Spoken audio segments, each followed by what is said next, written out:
consequence of war and conflict. What do you think? I'm Israel. You're the Palestinians in Gaza.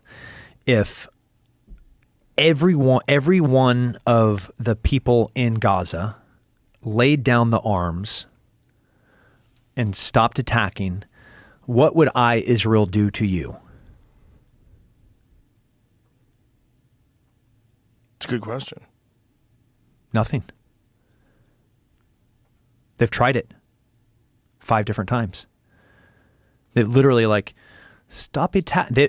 Israel has never, not one time in history, initiated any conflict. Every single one of those things that you're pointing to is a retaliatory attack by a terrorist organization.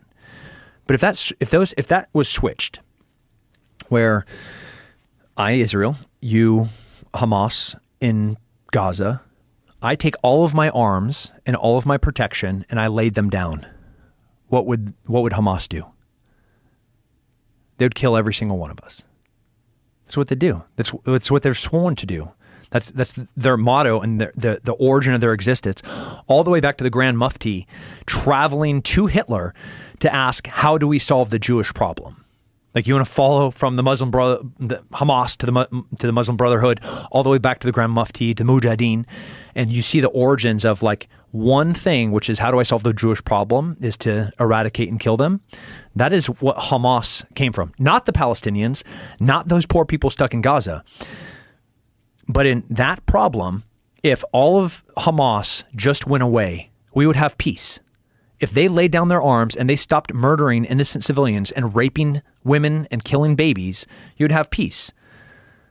If the other side laid down their arms, they would all be murdered, all 7.5 million of them, until they just were walking in blood through the Jordan River.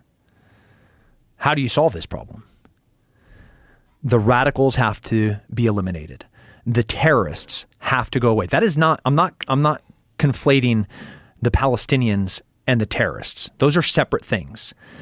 But if there's 2.5 million people that are living in Gaza that are allowing 30,000 terrorists to run them,